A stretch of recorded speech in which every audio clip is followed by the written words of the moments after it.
Welcome back, everyone. It is Wednesday, November 15th, after market hours.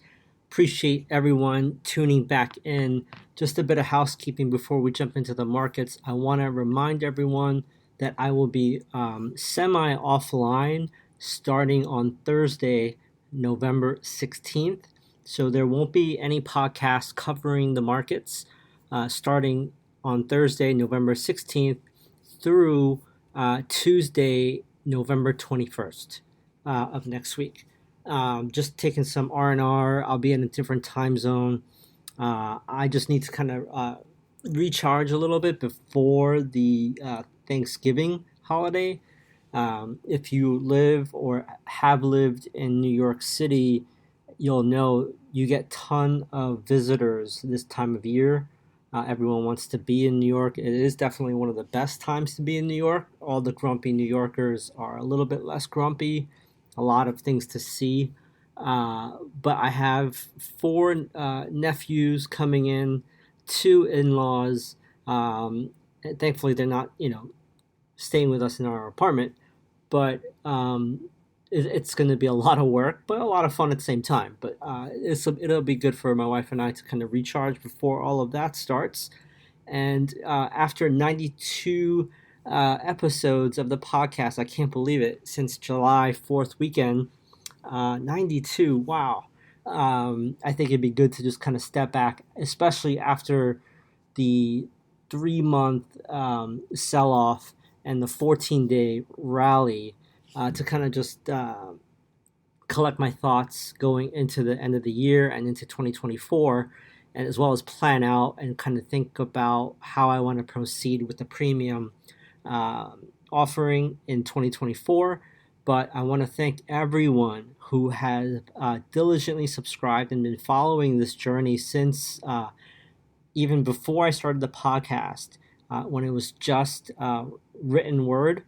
And I remember when I only had like 10 subscribers, 50 subscribers, 70 subscribers. This was all before I got featured by Substack. And I was like, is anyone ever going to read or listen to this?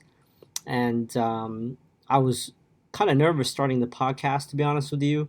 And I kept putting it off, kept making excuses. I don't have this. I don't have the logo. I don't have the intro, hook.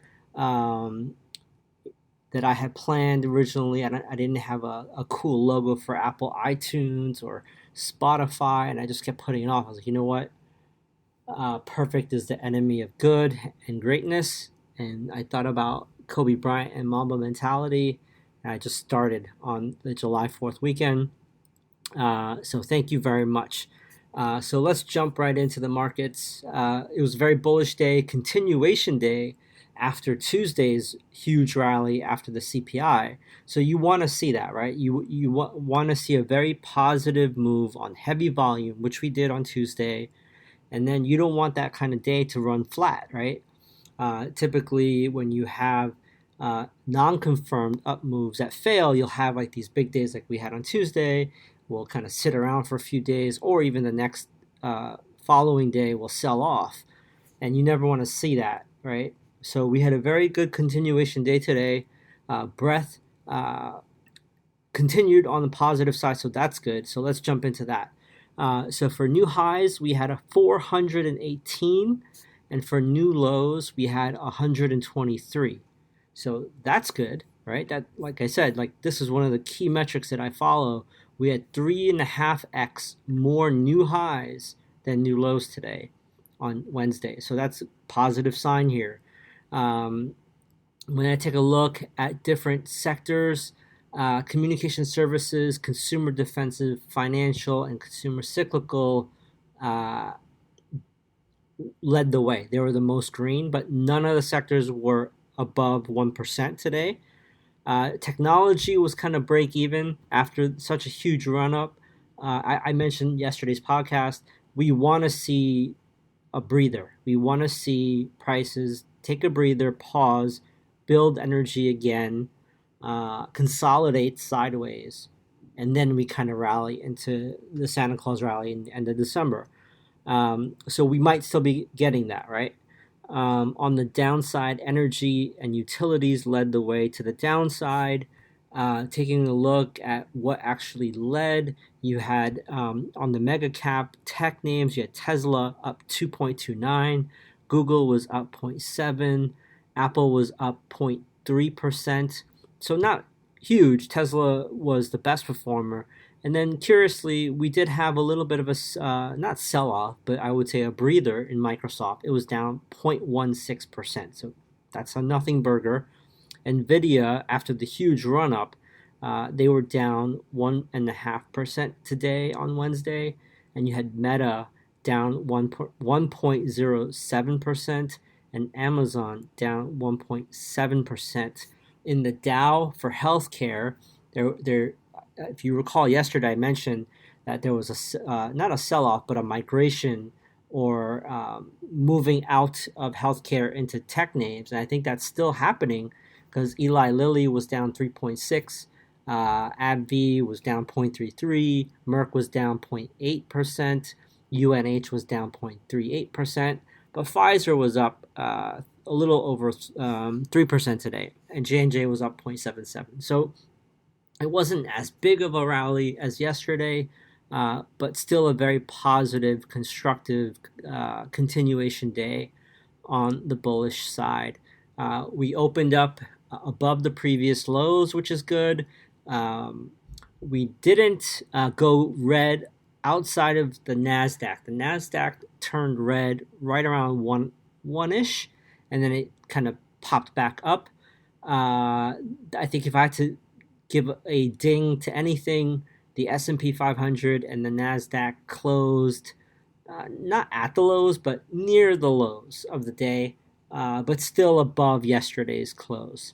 The Dow was the strongest today, up 163 points. When I take a look at what else stuck out, let's see, and I mentioned NVIDIA, Microsoft, and Meta being red, that stuck out. Xi Jinping from China is in San Francisco. I have family out there. They told me that they've totally cleared out the homeless out of downtown and all the areas where Xi Jinping would potentially motorcade through. It's quite odd to me that they can clear out the homeless and criminals for this, but they can't for taxpayers, which is kind of odd. But they are meeting this week, and it was kind of an ominous communication before they went into their closed room meeting today. I'll just read you a quote from both of them. They kind of walk up to the podium, they say their spiel, and then they go to the office behind closed doors to talk for like 4 hours. But Biden had said, quote, "I value our conversation because I think it's paramount that you and I understand each other clearly, leader to leader, with no misconceptions or miscommunication," end quote. Okay. Not too friendly for someone that just came over on a 15-hour, 18-hour flight. And then Xi Jinping got to the podium and said, quote, "It is unrealistic for one side to remodel the other, and conflict and confrontation has terrible consequences for both sides. The world at large is big enough for the two countries to succeed," end quote. That doesn't sound like he's swiping right? It sounds very, at an arm's length distance, cautiously, like measuring each other up before this meeting. So it's an important one. Let's see what happens. I don't know if we'll hear any news coming out of that. But that was the markets today. It was a good continuation day. On the weak side, to be honest, outside of like some of the tech names that were weak and the healthcare names, it was a very bullish day. What was strong, I'll give you a sampling. Coin was up 6.5. Kava, the Greek fast quick serve restaurant, up 5.16. Crocs, the sandal maker, up 5.1. Etsy up 4.9%. Klaviyo, 4.71%, Sprout Social, 4.6%, Wayfair, the furniture e-tailer, 4.4%, Birkenstock Sandals, 3.78%, Arm Holdings, 3.74. That was a SPAC for chips. Shopify up 3.5. So again, it's risk on right now. Everyone is expecting a very jolly Santa Claus down their chimney in December. So I think I'm staying true to this as long as we have yields below 4.5 and under. We have the Magnificent Seven in good shape above the 50-day moving average, and we have breadth continuing to outpace new highs versus new lows. We should, at the very least, stay right where we are and potentially challenge recent highs from the summer going into the end of the year. If we lose two of those three things, just like I was saying on the way down, we need two of these three things to happen to go up. If we lose two of those three things, we can start to sell off again. Or if there's some type of black swan headline news. But right now, the bullish impulse is clearly established. And if you don't know about seasonality, why people say that is there's a lot of things about rebalancing the portfolios on Wall Street to the end of the year. But at the same time, all of the end-of-year statements, end-of-year bonuses, and end-of-quarter statements, end-of-quarter bonuses all have to get tallied. So Wall Street is incentivized to make this look positive as possible before the end of the year. It's the truth. That's just how this world works in finance. Or any marketing/sales-driven industry. But we'll see what happens. I'm cautiously optimistic here. If you are long, there's really nothing else to do.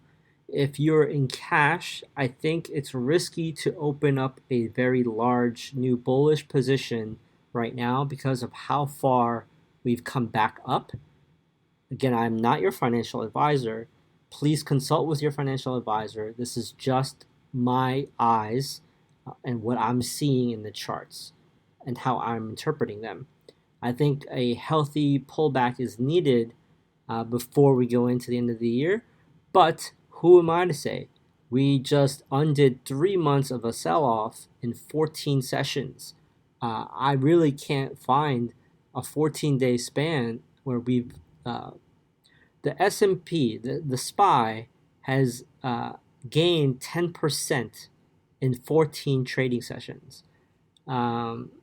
Pretty remarkable going into Thanksgiving. I mean, we still have a few, 2 weeks to go for Thanksgiving, but it was really impressive. I didn't expect it. While we were going down, I knew we were oversold, but if someone told me we were going to go up 10% in 2 weeks, I would not have expected that. So the market always humbles you, right? And there's always things to learn. But with that said, while I am away, I will be occasionally posting on Substack notes. Please follow me there. If there's anything that's pressing, I'll try to post my opinions and analysis. And a quick reminder, there is a 33% discount simply for pledging. There's no charge on the credit card, but all you have to do is a 2-step process. You need to subscribe, and then once you subscribe, you'll see a pledge button, and it's simply saying that you support my work and you're pledging a future subscription once that premium subscription goes live in 2024. It's either 33% off a $18 per month subscription or 33% off a annual one-time $180 subscription, or the pledge subscription is also at 33% off. I am manually keeping track of all this, and once in the future I do the paywall, I will retroactively, from the beginning of my entire Substack history to November 27th, everyone that has pledged by then will get 33% off whenever I release the paywall premium service. With that said, thank you so much. I will see you guys on Substack Notes, and have a great rest of week and weekend, and I'll see you next week with new podcast. Later.